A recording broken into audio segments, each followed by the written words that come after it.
So, kumusta na niya Mr. Maravilla si Pacquiao?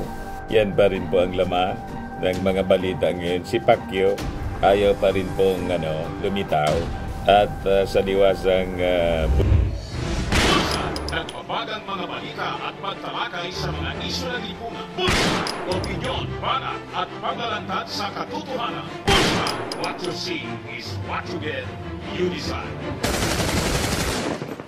Bonifacio mga kababayan, sige sigaw-sigaw na mga supporters ni Gibbs, pati yung mga supporters ni Inday po, nakisali na rin. Ayan tuloy, nagagalit na ang Diyos mga kababayan, yung Davao, tinamaan ng magnitude 6.0 lindol, hindi na pa-stop ni Gibbs. Ayan po, 6.0 magnitude earthquake hits waters of Davao Oriental Town. Pag hindi pa niya Mr. Maravillas yan lumitaw si Gibbs, baka doon na sa kuta na pinagtataguan niya sa kanyang kingdom. Ngayon po, sa latest na balita, yung humanitarian and advocacy arm ng Catholic Church po, yung Caritas Philippines, may panawagan sa ating mga senador to side with the truth, justice sa investigasyon niya ni Pacquiao.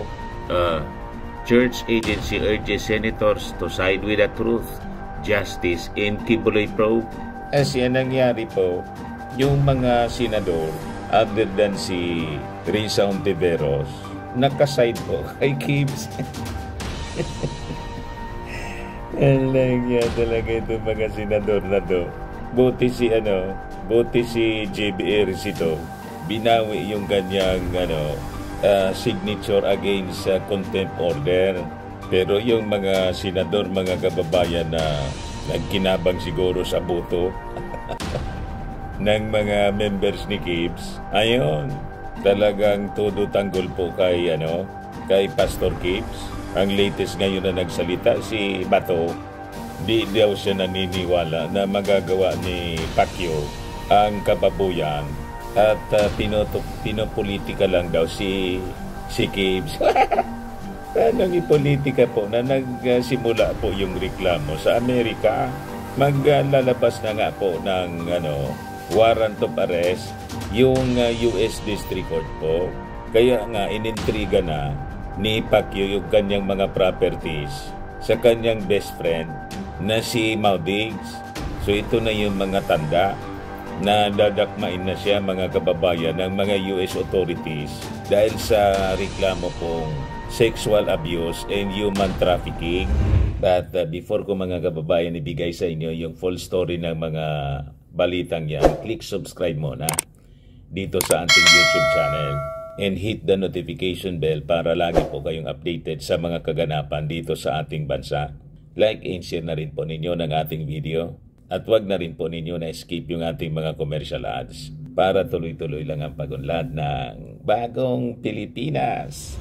Sa mga naghanap po ng malinis and spacious fitness gym, punta lang po kayo sa aming Colossal Fitness Gym. We also offer Grab Car Rental with our brand new 2023 model ng Toyota Innova. We also accept booking for those who are planning to travel via PAL, Cebu Pacific and other airline companies, and bills payment for Meralco Bills, PLDT, etc.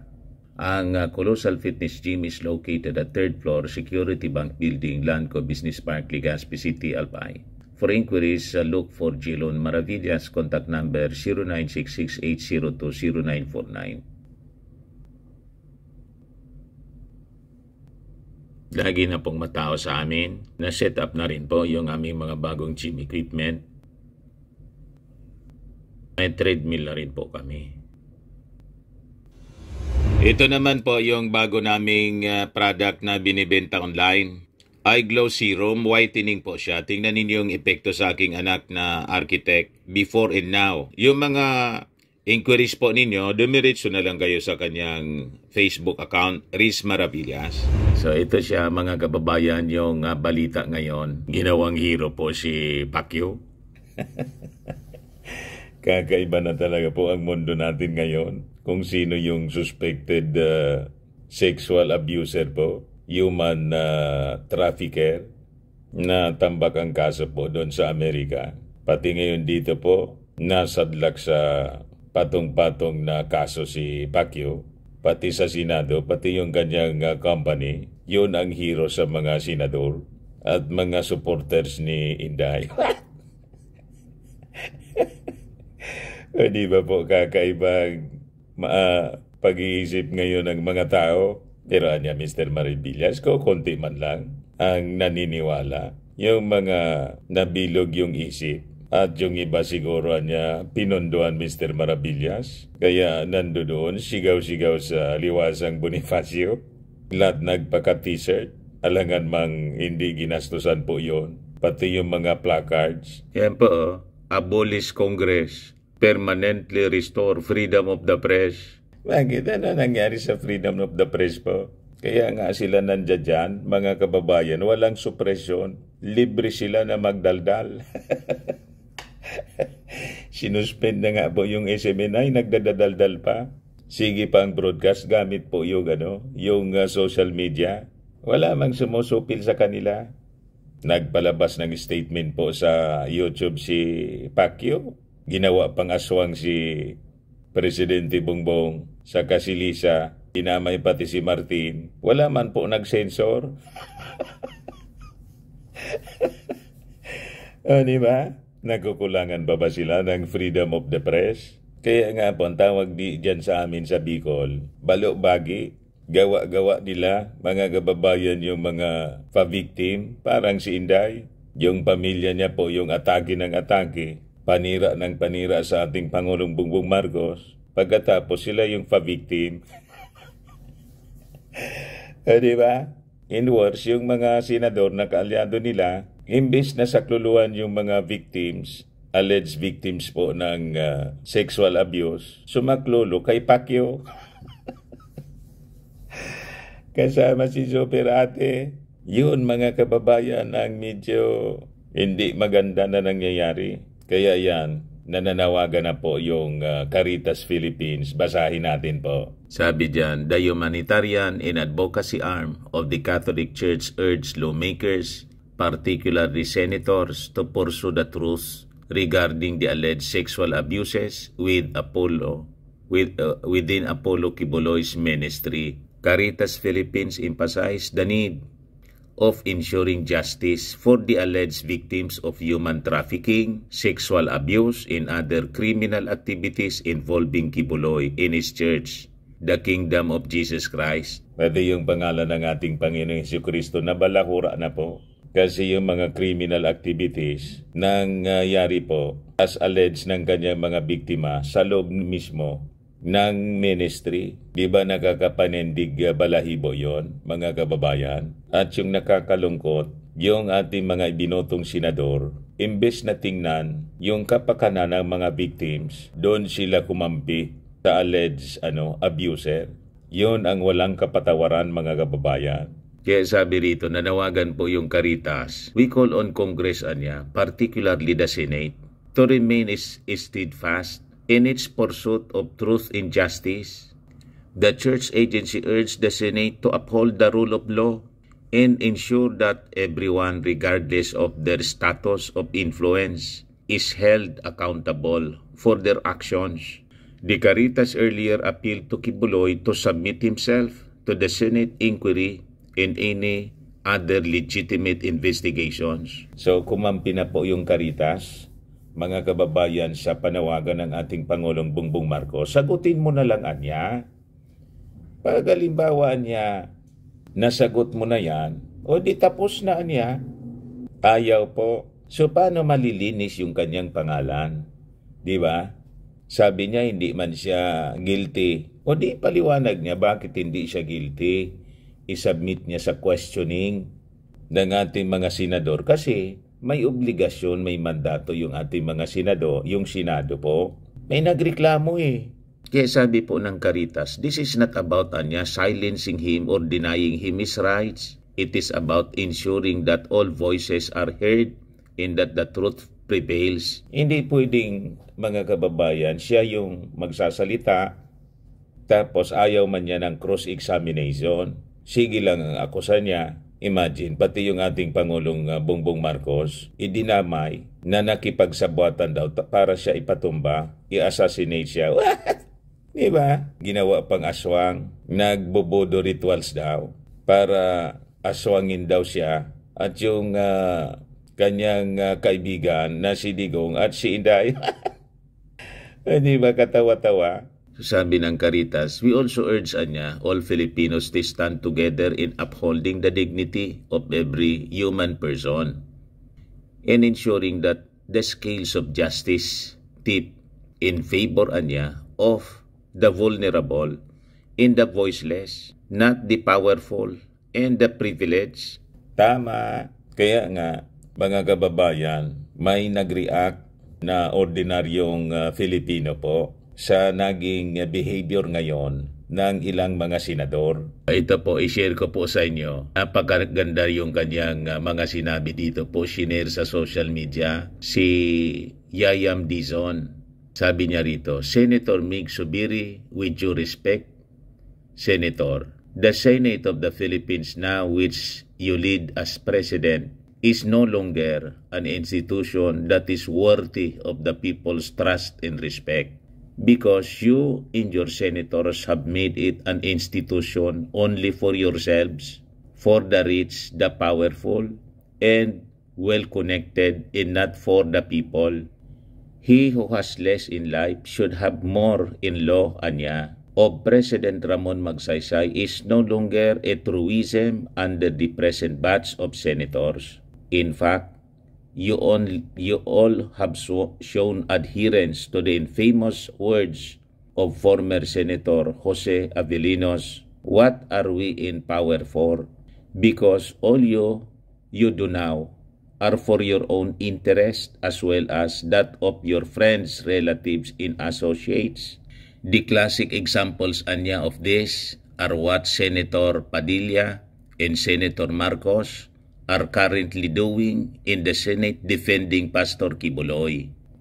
Your Senate is the same Senate who is quick to implement contempt charges against ordinary Filipinos, like low-ranking policemen who are being investigated, but very slow to act against the moneyed and influential like Pastor Kibuloy. Your Senate is the same Senate which failed to even come up with a recommendation for prosecution of people responsible for Farmally and DepEd laptop investigations because the people involved were close to former President Rodrigo Roa Duterte. No, sir, you don't need to defend the weakening of the Senate as an institution. It's already weak and useless as it is now. It is no longer a bastion of truth, freedom, and democracy for our country and people as what it should be. It has become like a club for the big boys promoting and protecting its own interest. The hell with the people's interest. Ayan po mga kababayan, ang strong statement ng isang ordinaryong Filipino sa naging behavior ngayon po ng mga senador. Tapos kinote niya mga kababayan yung sinabi noon ni Mig Zubiri. Sabi ni Mig Zubiri noong March 6, 2024, I will never allow the weakening of this institution. The Senate of the Republic of the Philippines, I will step down myself if that would happen. Hindi po tayo papayag. My job description is to uphold and protect the independence of the Senate. Ito yung statement niya, mga kababayan, sa issue ng charter change. Ngayon, binasag siya ng isang ordinaryong mamamayan, ordinaryong netizen. Kasi sa ginagawa ngayon ng mga senador sa issue ni Pastor Kibbs, sila na mismo ang sumira sa Senado. What? O diba? Nagpahina sa institusyon, nagpahina sa Senado. Bakit? Hindi nila makumpel ang isang tulad mga kababayan ni Kibuloy. Kasi mapera si Kibuloy. In worse, ang rason po ang dami niyang kaalyado sa Senado na mga senador. Kasi may utang na loob po kay Gibbs kasi yung mga members bumoto po sa mga senador na to. Takot yung mga senador na baka pagdating ng 2025 elections, hindi na sila iboto ng mga members ni Gibbs. Yan po ang katotohanan yan.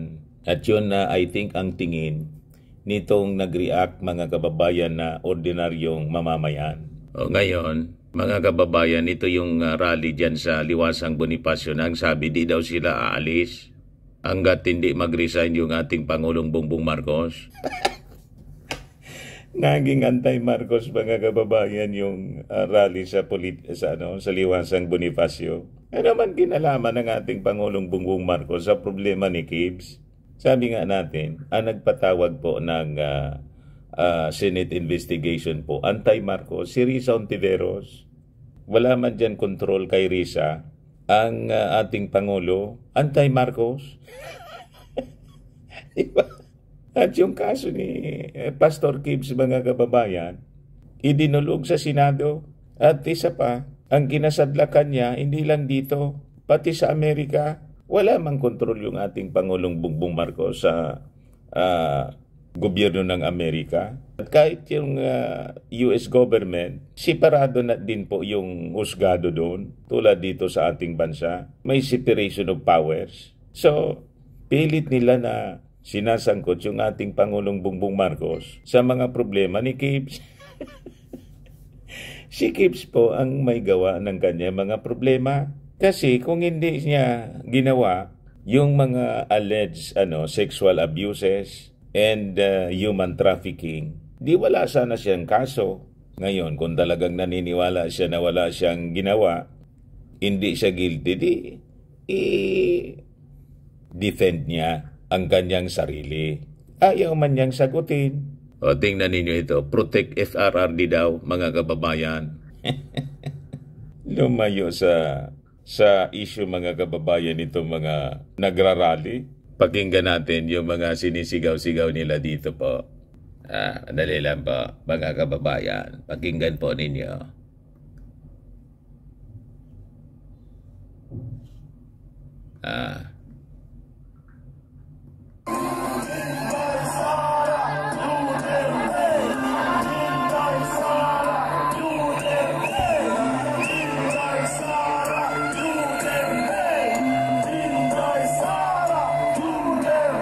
Protect BP Inday daw. At ang tawag nila, prayer rally. Saan ka nakakitang ganyan, mga kababayan, na prayer rally? Pati yung panalangin po, sinalaula nito mga taong ito. Ngayon po, protect Inday Sara. Di ba? Kaya dito sa ating prayer rally, isa rin sa ating itinadalangin sa ating buong may kapal ay magkaroon pa ng karagdagang kalakasan ang pamilya Duterte. Dahil sila lang ang tunay na nagsusulong ng ating mga karapatan bilang mga Pilipino.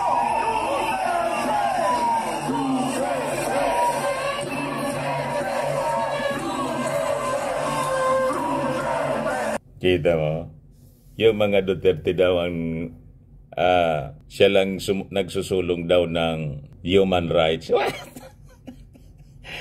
Karapatan po. Yung mga Duterte, may kaso nga po sa ICC at yung tinatawag na freedom na sinisigaw nila, ipinasara nga po niya yung ABS-CBN. Diba? Lahat baligtad, mga kababayan, yung sinasabi. Ngayon, yung isa pang senador, mga kababayan, na kaalyado ni Gibbs, si Senator Bato de la Rosa, ang sabi, pinopolitika daw yung kanyang kaibigang si Gibbs. Ayan po, ang report ng News 5. Pakinggan natin, mga kababayan, yung sinasabi ni Bato. Kahit hindi miyembro ng Senate Committee on Women, Children, Family Relations and Gender Equality, napilitan ng magsalita si Senador Ronald De La Rosa tungkol sa mga akusasyong ibinabato laban kay Pastor Apollo Kibuloy. Nangangamoy politika raw ang pagdinig dyan ng komite ni Senadora Risa Ontiveros. Sige nga, mag-isip kayo. Anong in aid of legislation na pwede nating makukuha dyan? Anong in aid of legislation na makukuha natin dyan sa pag-imbestiga niya kung nakapile na ang kaso? Giit ni De La Rosa, hindi na kailangan ng mga pagdinig lalo pat kung may kaso naman ng inihain ang Department of Justice. Nahaharap si Kibuloy sa mga akusasyon ng panggagahasa, sapilitang pagtatrabaho at pananakit sa mga dating miyembro ng Kingdom of Jesus Christ. Martes nang ipag-utos ng DOJ ang paghahain ng kasong sexual abuse at qualified human trafficking laban kay Kibuloy. Tingin ni De La Rosa, hindi magagawa ng pastor ang paratang, lalo't son of God anya ito. If you ask my opinion about him, he is highly respected. Ako mismo humahanga sa kanya. He is the son of God. So, least expected ko sa kanya na gumawa ng ganong offense. Opinion ko lang yan. Hindi ko naman siya nakikita 24 hours a day. So, opinion man lang daw niya. At inadmit niya na hindi man niya nakikita 24 hours si Kibs. So hindi niya alam kung ano talagang ginagawa nito kasi hindi man niya mabantayan. O di ba? Admission mga kababayan na kahit siya, hindi siya sigurado sa kanyang sinasabi. Kita mo ang mga kaalyado ni Kibs. Talagang may diferensya. Tapos, di daw siya naniniwala kasi son of God niya, si Pastor Kibuloy. Doon pa lang po, bagsak na po si Senator Bato sa kanyang statement. Si Kibs po, hindi son of God. Kasi po, ang totoong son of God, iisa man lang po, bugtong na anak ng Diyos, yung ating Panginoong Jesucristo. Pag sinabi mong bugtong isa, kung si Kibs po ay son of God din, di dalawa na. O di ba? Paano naging dalawa yung son of God? Na ang totoong son of God, yung ating Panginoong Jesucristo, di ba yun ang turo sa Bible? Biglang inagaw po ni Kibs.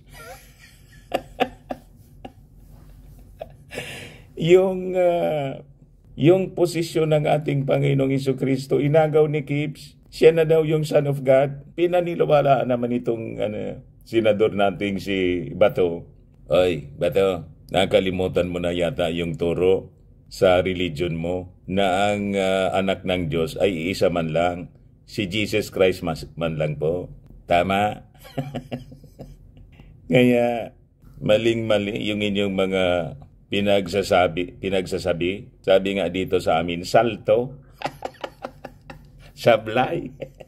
O di ba? Ayan man lang po ang ating mga kwento ngayon. Maraming salamat po sa inyong panonood. Ako po si Dante Maravillas. Bye-bye. God bless.